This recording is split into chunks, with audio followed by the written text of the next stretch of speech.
Hey you guys, and welcome to Real Estate Divas. Today we're going to be talking about the top 4 real estate scams and how to spot them. I'm Jer'Leigh Thompson. And I'm Kristin Gerst, and we will be back in just a minute.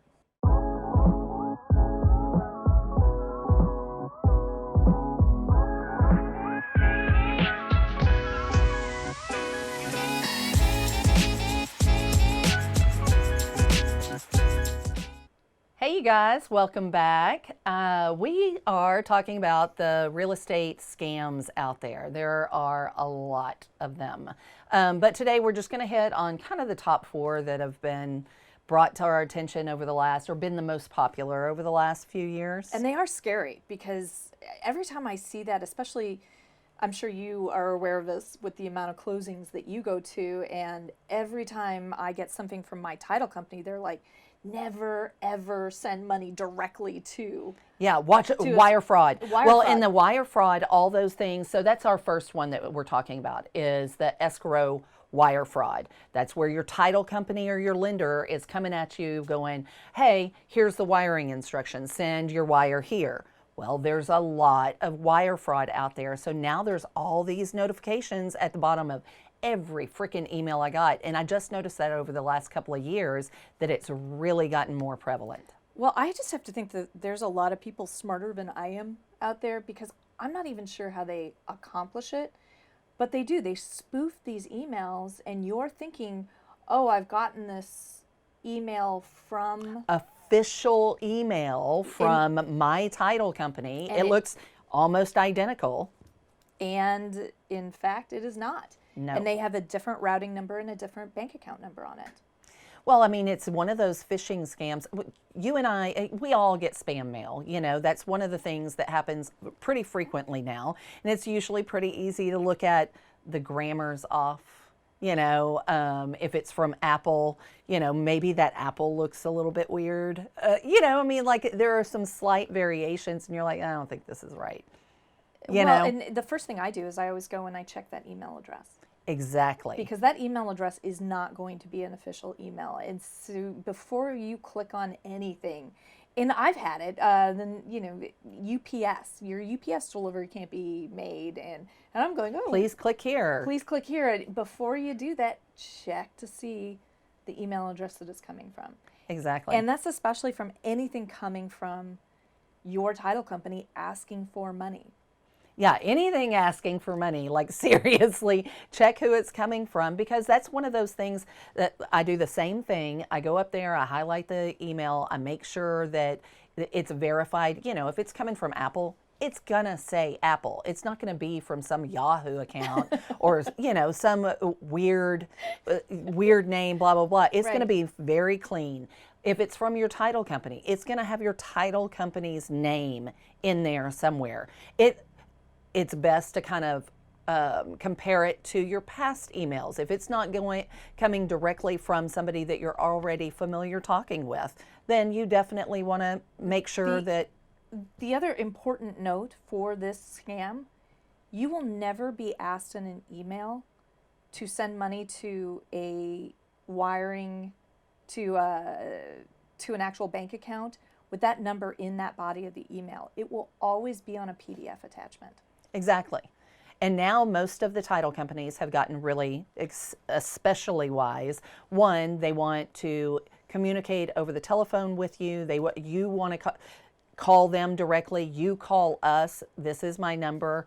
You have all their direct contact information. And then you also want to make sure that if it's not something that you're doing verbally, then it's definitely a password secure email, you know, where you're filling out all of that documentation for where that wire is going. Right. But even so, I mean, number one thing, just make a call. Yeah. Make a call. Pick up a phone call. And call your title company and say, is this the correct routing number and bank account number? Just confirm those 2 numbers. It'll save you a ton of headache down the road, because once you wire money, it's gone. Exactly. I mean, it's just like, I don't know, I've Venmo'd somebody or the wrong person before, and luckily they were honest and they sent me the money back. But any of those Cash App, Venmo, any of that, when you send that money is gone. It is no longer yours. You cannot get it back unless that person is an honest human being. And we're obviously not talking about honest human beings. Right. Absolutely. But as far as the wire fraud goes, just being aware of who you're in contact with, who these companies are, verifying them, like you said, with a phone call, that will go a long way. But if you are going to wire and they've already sent you something, then our suggestion is to follow up with a phone call immediately after the wire. Make sure that they received it. Absolutely. So number 2 on your list, Yeah. I didn't even know this was a thing. Yeah. Loan flipping. Loan flipping. Loan flipping is a pretty big thing. And in fact, I had a listing, or not a listing, I represented the buyer, and they had done loan flipping on this one house. So by the time we closed on it, 6 months later, it's under investigation. Okay, so can you explain, just in a nutshell, 1 to 2 sentences, what is loan flipping? So basically, loan flipping is where you go in, somebody's taken out a loan on this property. Maybe they took out a loan to flip it, and then they're selling it to another company who's taking out a loan, and that loan's a little bit more. So these loans get significantly more with each one. Now, is that original underlying loan, is that original loan paid off when the people get a new loan? It kind of depends. It depends on who they're targeting. But if Ryan, can you scroll our notes, our tips and notes to keep us on track? So basically what it's looking like is the scammers are charging higher fees with each one. They're convincing, if you're talking about they're convincing individuals, and this is outside of just a transaction where it's, a company that's doing this with one individual property. If you're being scammed as a person, then they're contacting you and they're like, hey, we have this new loan out. We think you should refinance, like we were talking about earlier, all the refinance stuff you get in the mail, blah, blah, blah. So maybe somebody reaches out to you and says, hey, let's refinance. Well, they're going to sneak in the points. They're going to charge you a higher interest rate. And then maybe 6 months down the road or 9 months down the road, they're at you again, trying to get you to refinance, trying to get you, pardon me. So, all right. So I kind of understand this a little more. This is more predatory lending. Yes. So these mortgage brokers out there, and you do hear about I guess I do understand what loan flipping is a little bit more. I'm a big believer in not refinancing. I hate my own personal loans to refinance them, because when you refinance, it starts the juice over. And the first 5 years on a loan are 100% interest to the lender, and you're basically, it's all profit. So all the profit is baked into the beginning of these mortgages. Exactly. But how do mortgage brokers make their money is on fees and points. Exactly. So if they can get you to refinance every year, going, oh, hey, you've got another quarter point, is actually a lower interest rate. This is going to save you so much on the back end, and somehow they sell you on this process, meanwhile charging you all these fees up front. Right. Then you're a money maker. Yeah, you're a money maker for them. And it happens a lot, unfortunately, just like a lot of the scams out there, it happens a lot with the elderly. Really? Yep. Because, a lot of elderly, they've been in their house for a while. There's a lot of equity there, so maybe there's a total refi and then we come back, well, we didn't get everything out that we could have gotten, maybe let's go ahead and do this. Let's do this. And it can be, as it stacks up quick. Well, and then the elderly as well. There's the reverse mortgages out there, which I have yet to figure out. I have to imagine that the fees on doing a reverse mortgage are astronomical. I don't know what they are anymore, but they definitely have been. I've seen them to where they have been. And then when you go to sell your house, it's amazing. The last one that I sold that ended up having a reverse mortgage, and I don't want to speak out of turn because I feel like there are some people out there where the reverse mortgage is a really good deal for them. Good deal for them. I mean, it works out between the medical expenses or something else that they're going through, then it works out, that pulling that money out of the house. So I don't want to completely badmouth them, but the last one that I worked on to where we were selling that house, the amount of fees tacked on to get out of it. You know, it seemed like there was a lot of equity in there until you go and you pay off that reverse mortgage. It's kind of crazy. And a lot of times the family's left with what that reverse mortgage is whenever somebody passes away. Right. Yeah. No, and their asset where, they thought, oh, I'm still going to be leaving this house To somebody, to but my really kids or whatever. It's eaten up by fees with reverse mortgages. So. Exactly.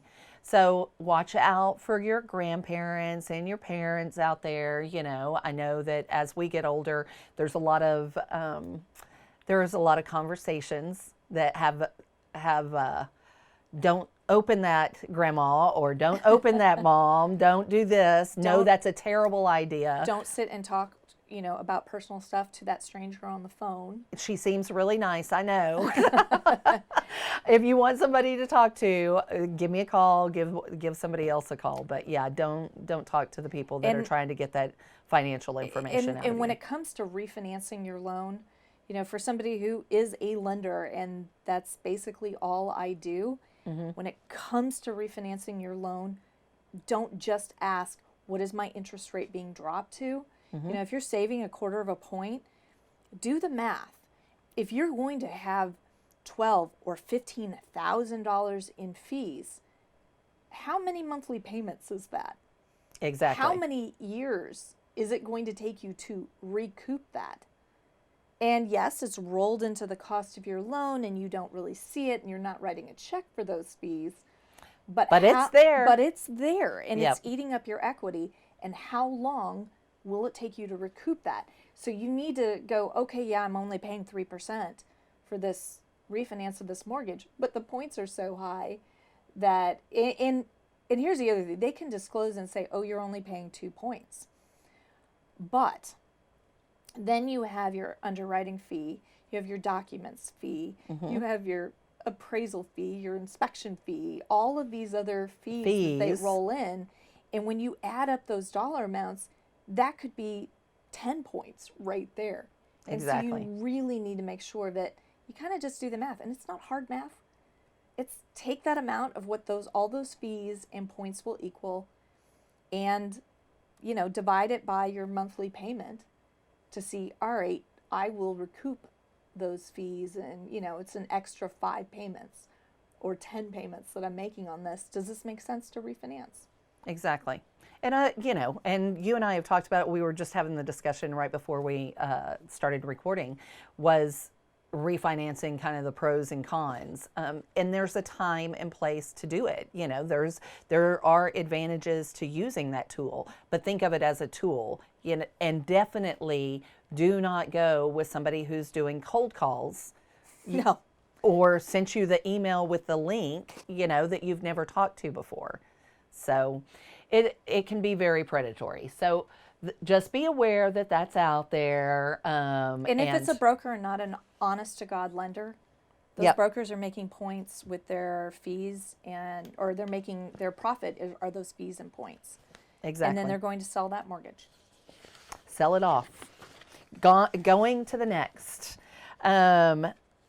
So then the next one would be, what she said, one of our points on our thing was just only work with lenders, bankers that are certified, that they have a license. It's not just a salesperson you're talking to in the beginning. They're a broker. Yeah, exactly. Even though those brokers have licenses as well. Exactly.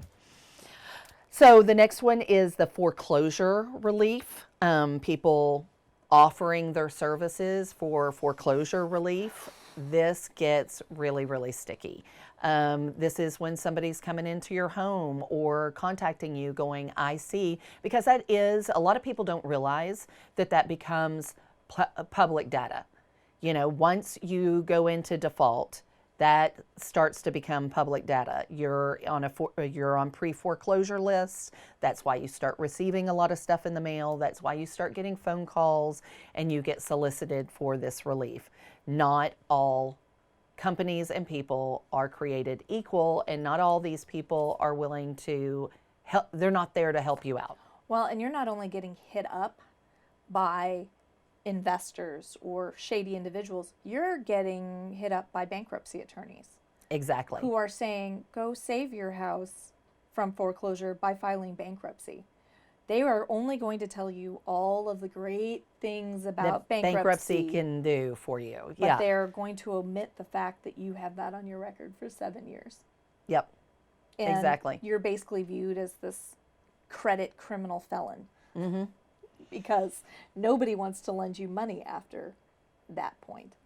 Well, and a lot of times, I mean, between foreclosure and bankruptcy, sometimes you can't even rent after that. There are a lot of places that absolutely will not rent to you. Well, because, I mean, and then forget about also buying a house. I see a BK on somebody's record or a foreclosure on somebody's record. I'm not going to be lending money to that person. Exactly. And, Well, I mean, it's part of looking up the whole, when you're looking up their background, when you're doing their credit score, that's part of the criteria. That is that's the entry point.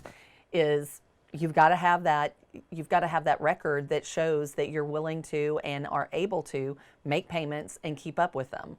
So it becomes a real. Well, and of course, I've just said stuff that sounded scary, and people are going to be like, okay, well, I don't want a foreclosure on my record, obviously. Or bankruptcy, and you so don't. How do I avoid it? And most of the other people coming there with solutions. That's what ends up happening is they know you're desperate. They know that you need help. And that's when unfortunately, that's when a lot of predatory actions take place, is when they know you're desperate, because desperate people make desperate decisions. So one of the most important things that, I mean, I would tell somebody if it was going on to a family member of mine, one, don't close anything at a Starbucks or a Kinko's. Close at a title company with an attorney.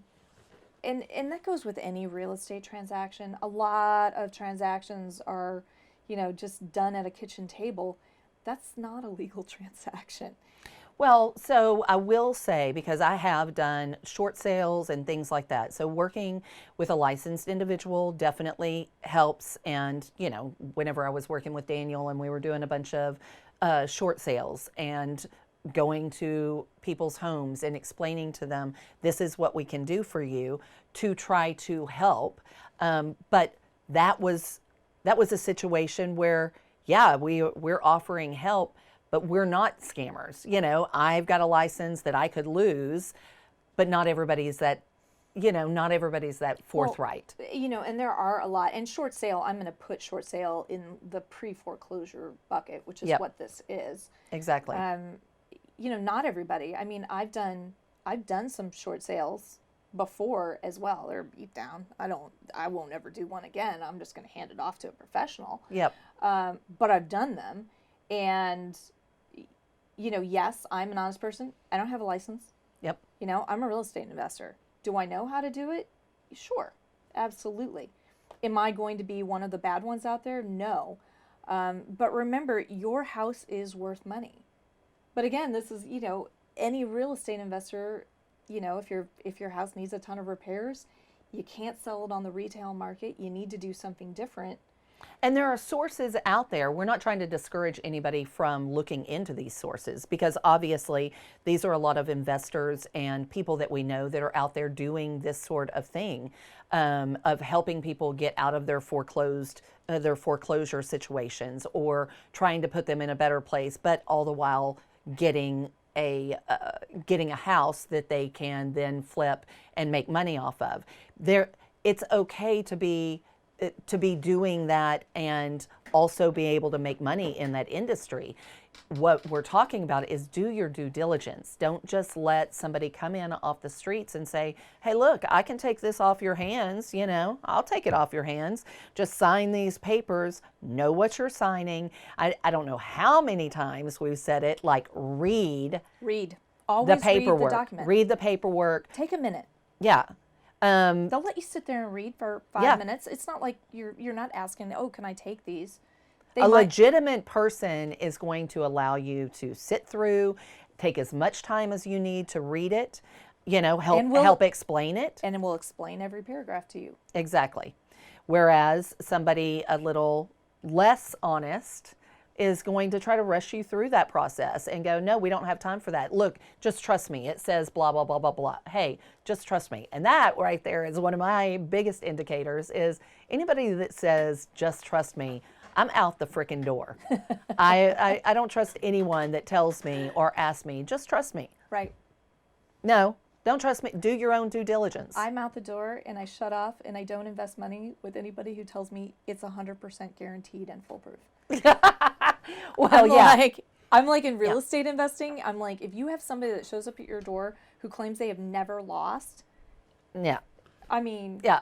Or they're like, I'm really here just to help you out, or I'm here to provide value, or, a win-win is borderline, but anybody that pretends to have your concerns at all in mind, it's like, no, you don't. It's all about money. It's all about the green. I actually said that on a panel. I was sitting on a real estate panel. This was like a year ago. And it was, a bunch of women. And the moderator was like, well, we're all in this to help people. And like the other 4 were chiming in, yes, I love when I give somebody, just a much better house than what they were having before. And we're all in it to feel good. And I was like, okay, this is ridiculous. I'm in this because I like to eat and have a place to sleep and I like to go on vacation. I'm like, I'm doing this as a living. Yeah. And then everybody's tune changed. I'm like, because I'm sick and tired of hearing that. Yeah. You are not doing this for charity. You're getting paid. And quite frankly, you're the ones who sling that are probably getting paid very, very well. Yep. To do it. So yeah, I don't trust any of that either. Okay, I will say, just to be fair, I do. I mean, we're in a room full of. To be fair, I think we're in a room full of caring people. I mean, I care about the people that I'm doing a transaction with. You and I were. We're not going to name names or talk about what it was about, but you and I were contacted by the same guy about the same things, separate. You and I went out and I just helped this guy. I'm not expecting anything in out return. of it. Yeah. Like, you're about to be scammed. Don't trust this. And I hooked him up with an attorney. Yeah. I'm like, here's the attorney you want to call.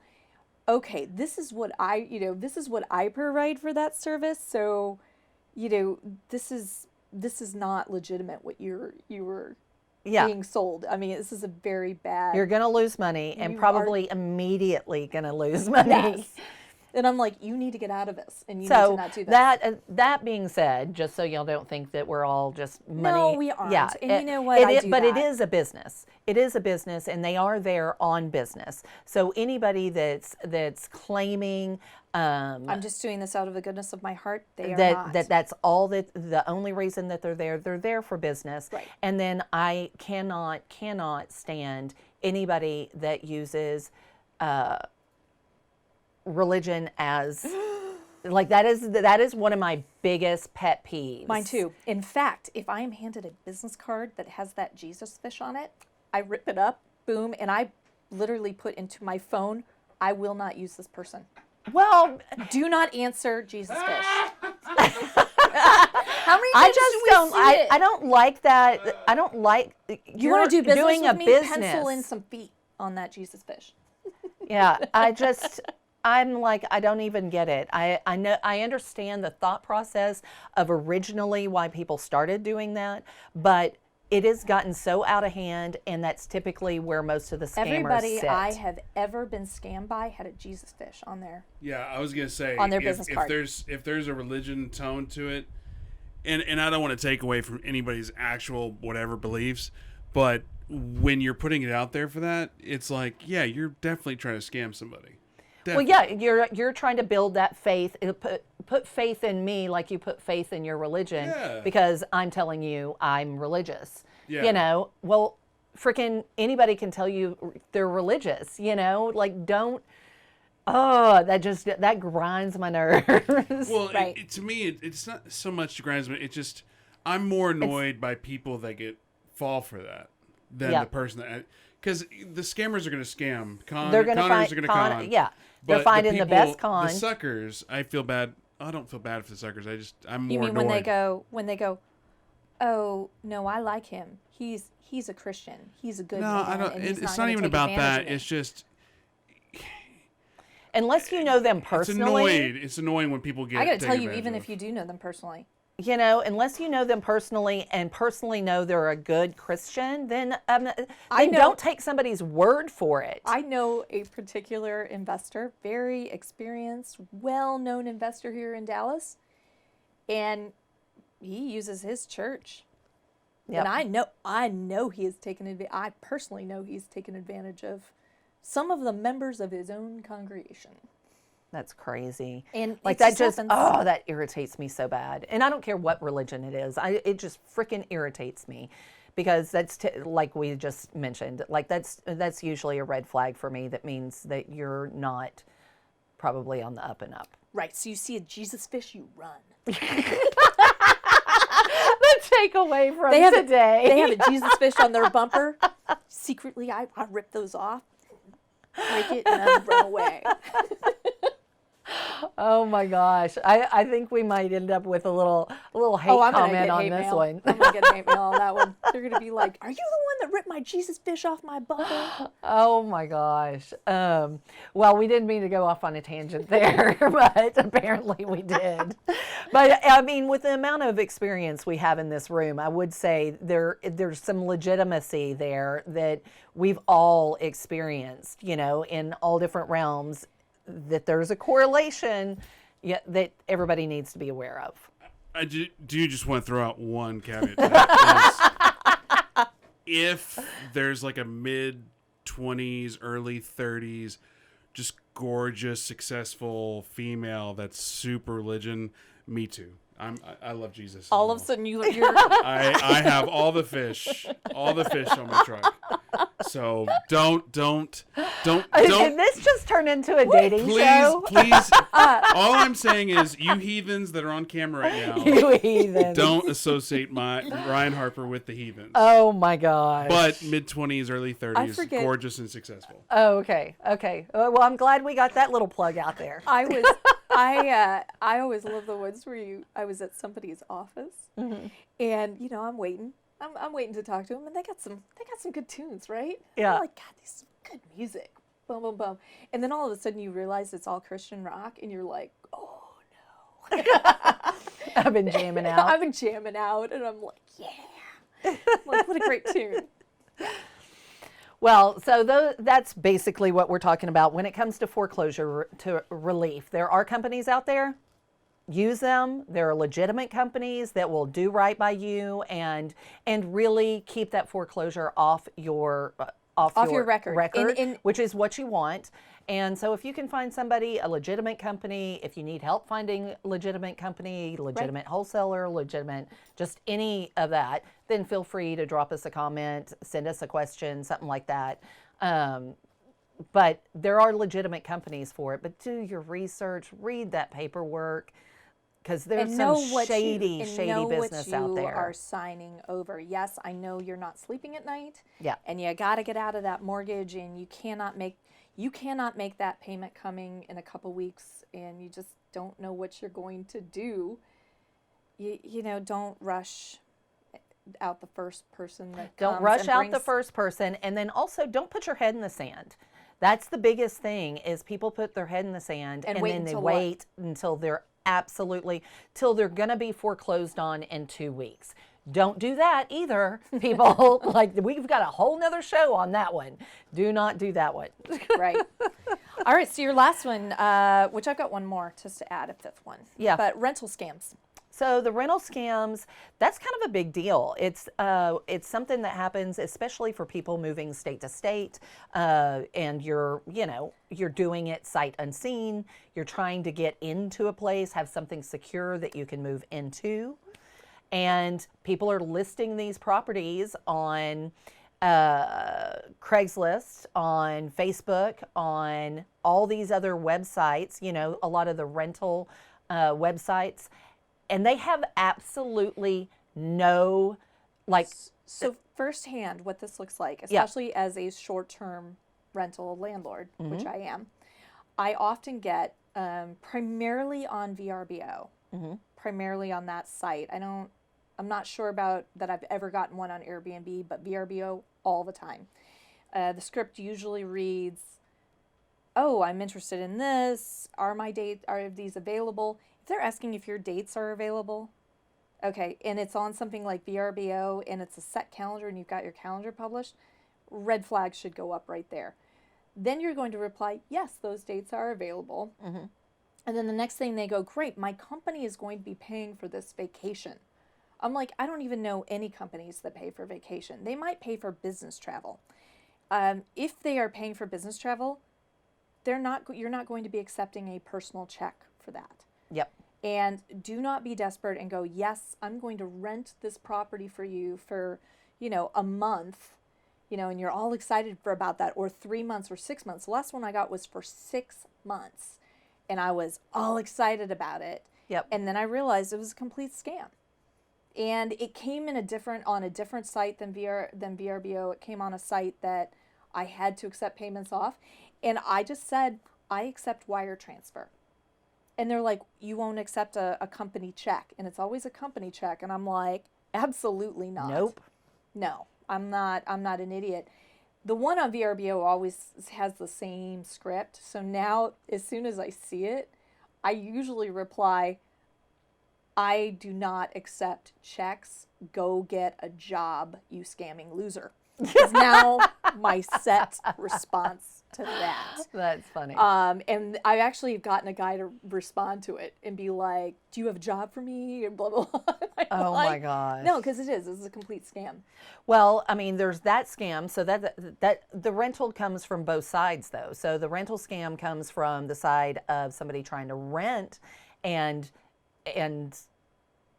so where would the scam be? Is that they get a free place to stay, and the check doesn't clear with I've you? never gotten to that point of it. But But yes. I believe that is exactly what happens. So these people, we'll call them homeless, Yep. right? They're not paying rent anywhere. And so they get to go stay in a furnished apartment for several weeks, because those checks, if they change the routing numbers on those checks, it might not make it back and be detected as fraud for 2 weeks. When I was a regular just regular 1-year rental landlord, I had this happen. This young woman, and she had a daughter, came to me and she said, "Oh, I'd like to use my tax refund from my accountant to pay for the first month's rent and deposit." And I was like, "Well, that sounds okay." Yeah. And then I get the check, and I see that it says tax accountant at the top, whatever accounting firm it was. But what I was too stupid to notice at the time, because this is when I was first starting out, it was 15, 16 years ago, Yep. that it said DBA. So this woman opened up a DBA checking account in California, changed a couple of the numbers, so it took a little while to circulate. I got paid, and then it got taken back out. 3 weeks into it. Yep. And she just lived there for free. Yep. So that one's one to look out for if you're actually renting property out to people. There's also the rental scam of if you're trying to rent someplace and you're out of state, or even being in the same state or whatever, you're like, "Oh my gosh, I see this it looks like a fantastic deal." I don't know how many friends of mine that have contacted me over the years of, "Hey, Jer'Leigh, why didn't you send me this property?" As far as rentals or whatever. And especially like whenever I first got started, because obviously I don't show any rentals any longer. But, it was something that it's something almost every agent does in the beginning. And I sent them, a plethora of rentals. "Well, why didn't you show me this one? Will you check out this one?" And the people are never related to the property. There are no ties to the property that they're advertising, but they're saying, "If you want to get in right now, send me a $500 deposit. I'll give you, first shot at it." and I'll rent it to you. If you send me the deposit now, I'll rent it to you for such and such. And especially if you're out of state and you don't know, Wow. then you're sending this money ahead of time thinking that, okay, and they may even go so far as to send you the paperwork and send you, the contracts and But try it's to all- make it as legit as possible. But it's fake, fake, fake. They have zero ties to the properties. So if you're looking for rental properties, especially if you're looking for like the houses and not, apartments, because apartment complexes, it's a little bit easier to Right. deal with. You're calling the office, or your real estate agent. Well, with the rental properties and the, for rent by owner or whatever, they're like, no, it's for rent by owner. Go and look at the tax rolls. Make sure that there is some connection. If this person isn't a realtor, then make sure there's a connection to that property, that the names are the same, like something's the same. Because if it's not, then, now we have so much information at our fingertips. You can Right. like skip trace that property like crazy and get a hold of somebody who owns it. Most likely that person lives there and is not renting their property. But there were fake pictures put on the internet. There's an address. The address is real, but that person has zero connection to that property. And they're asking you to Wire them money or send them money. send me money. Venmo me money. Yeah, and I'll hold it for you. You know what and right now it's pretty hot just because the last couple of years, rental properties, especially when we're talking about single family houses, those rental properties are gone. There's like 5 people lining up to get into it. And there's an alert right now that one of these websites that I'm on is on Furnish Finder for doing furnished things, and there is a scam going on where there's a renter that contacts the landlord, says, "Oh, my company's paying for it, but it's more than what they're willing to pay more than what you're asking. Would you be willing to send me the difference back?" Yeah. That one's a little more creative. It is a little more creative, but they're saying if somebody's asking you to refund any money on any of this, never do that. And this goes for really anything out there, because you hear about these scams all the time. How many times have I'm we gonna talked send you a about check. don't send money don't send money directly to anybody for anything. Don't pay up front for anything. I don't know how many times we've said that. Unless it's your friend and you know what you're doing. and- Yeah. But yeah. if he claims to be the prince of Africa, Yeah. it's And I always the want to African wire prince. you. yeah. Yeah. So I'm going to need you to put this into your account, and then Hold it. hold it, and you're gonna then Send take it money back. out, and you get to keep like most of it, but you're gonna send me this money back. Yeah. Sounds legit to me. Right? The If you do princes this. love me. I know. I mean, like, it's like all of us. So yeah, rental scams.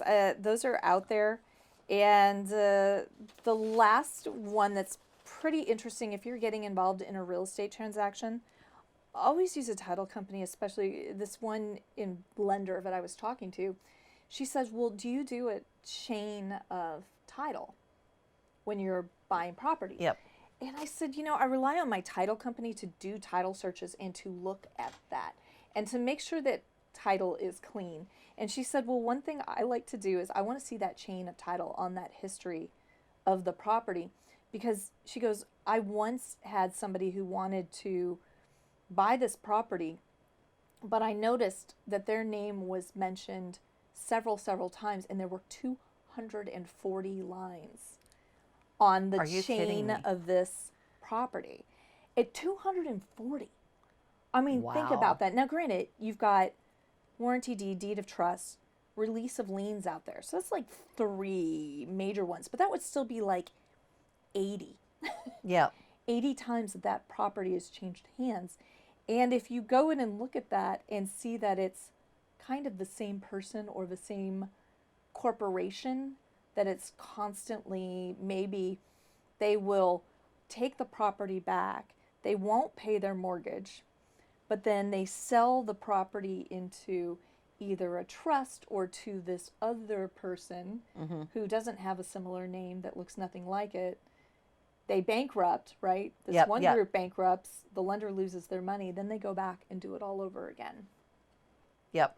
There's a lot of smart people out there. Well, I mean, that right there is exactly when we were talking about the first point or the second point of the loan flipping.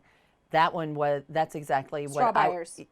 that's exactly what happened on that one property that my buyer got into, and 6 months into it, that house was under investigation. I mean, she wasn't a part of it because she was a legitimate buyer. You know, she's living in there. I'm the end buyer, but they're like, well, there might have been fraud here. Right. And there Right. was. I mean, both of those other people, I mean, I know there was litigation. She just didn't have to be involved. It's crazy. It is. People get creative out there. So it's all about being aware. So if you're out there and you think, you know, just the takeaways for today is just basically trust your gut, one. I think too often we second guess ourselves. You know, you're like, well, they know better than I do. They're more experienced. That's probably why I don't know this, you know. So trust your gut. You know, you usually get a pretty decent feeling about this. Right. And then check those emails. Check who is the sender of those emails. And don't click on anything. Don't click on any links from people that you don't like. If you're getting stuff from, whether it's a text message or an email, don't Right. click on Right. links. I was gonna say real quick that if it seems like it's a bot, it's probably a bot. If it seems like it's somebody from a different country, that's probably somebody from a different country. I got hit with a robo text the other day about, hey, I saw your house on whatever for rent. Would you be looking to sell it? So first of all, I don't have anything to rent right now or sell right now, but I was bored, so I immediately wrote back. Which one? Question mark. And what surprised me is nobody responded. So I was like, So weird. which one is the juiciest reply you could ever get as an immediately. investor? Well, which one are you most interested in selling? Yeah. Like, let's. Oh, there's several. Yeah. Oh, I hit the So- jackpot. Yeah, and no response. I'm like, bro, if you're gonna do this, at least follow up. Right? But you know, They thought that they were busted. yeah. Well, it was a bot. That It- wasn't the answer. I know, but it was just. I just had to share that one little thing because it always annoys me when people are like, I'm not doing a good job at investing. I'm like, do you follow up? What's that? Yeah. Did you make an offer? Yeah. When did you make an offer? 3 weeks ago? How many times you followed up? Why? Why would I do that? Yeah. I don't Follow know. up. Follow Anyway, up. I know that has nothing to do with what we're Follow talking up. about. That's all right. But we did go on like a 30-minute tangent about fish with feet. So Yeah, so we can talk about that topic too. You see Reminder. You see a Jesus fish. Yeah. You just go slash. a the tires. reminder, 25, early 30s. Oh, you okay. know. moving Okay, on. okay. You've got a dating show you can do that on. But yeah, so always, always check those emails. Don't hit links. Don't use the other tip that's out there is don't use the Wi-Fi that you're not familiar with for any sensitive information. If I'm sending, That's if you're the interesting. title That's interesting. company and you're asking what's your driver's license number and social, and it's not in a secure email, a password secure email, don't answer at Starbucks on an email. Don't do that. Like Wow. that's something that can easily be hacked. So Wow. they're like saying, don't do any of that. I'm- Anything with sensitive information. I'm probably a dummy there. Yeah. Because I do. I get on and I'm like, who the hell wants to look Well, at we what get I'm doing? busy, you know. I'll But when go it to comes Don't to use your favorite pet's name as a password. well, I don't think is the problem. It's like don't 1, use 2, 3, 4, 5. that. Don't use your address. Don't use, those type of things. The things that people Oh. could actually look up. I need to hold on a second. I got to change some things. And then there were a couple of others. Always use professionals and always use a title company. Yes, verify with the title company before you send them any money or your driver's license. And I don't know a single title company that's asking for a social security number.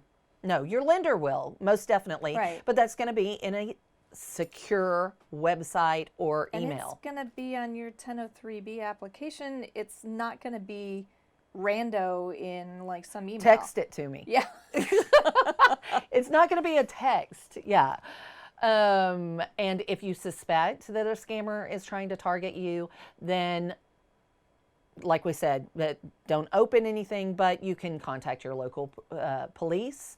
You can report fraud or suspected fraud to FTC's compliant website. So there are things that you can do. If you are served a hot check, that is the matter for the United States Treasury. Yep. So you have to call the Secret Service. Are you kidding me? That's who you call. United States Secret Service. Huh. They are the policing agent for the U.S. Treasury. Interesting. I was There unaware. you go. I just learned something. I had an open case 10, 15 years ago, whenever it was, for the lady with the DBA Oh, yeah. accounting firm. Nice. I have no idea whatever happened to her. I suspect it might have been small potatoes for the Secret Service. Probably. I fantasize that maybe it was like, there she is. Let's get her. Swarm, swarm, swarm. And Yeah. like the FBI bakes down her door, and she's like, no, not in front of my daughter. Or no, it was a big, how about, it was a big scam. Like she had a lot going on, so they really focused. Yeah. Yeah. I still fantasize that that's what happened to that woman. I understand. I don't like being scammed. Yep. But if y'all have any, I know there's a ton of other scams and really shady stuff that happens out there. We've all been witness to it, and unfortunately, some of us have been the brunt of it. But if you have any that you want to share with us, a story or something like that, maybe I would love to read about them in the comments. I would love to read about them. I would love a mugshot and any name of person to avoid as well. But yeah, send us a story, comment, something like that. Maybe we'll just do a show that compiles all the fraud cases we that got we've. some really great photos of people, mugshots and stuff. Yeah. Wouldn't we be like without them? Yeah, I don't know that we could just show that. Well, but I think we'd have anyway. to like kind of research and make sure that they're in the federal penitentiary and not watching our show somewhere. Anyway, I hope y'all enjoyed today's show with our 5 top scams in real estate, and what to do, how to avoid them, how to spot them. Just be wiser. Just due diligence, all of that business. But if y'all like this, if y'all want more of this, feel free to subscribe. We're trying to put that out there. Subscribe to our YouTube channel, Real Estate Divas. And I'm Jer'Leigh Thompson with Texel Real Estate and Real Estate Reformation. And I'm Kristin Gerst with Capricorn Mortgage. And thanks for joining us today, you guys. Bye. Check the mic and make sure it sound right, boys.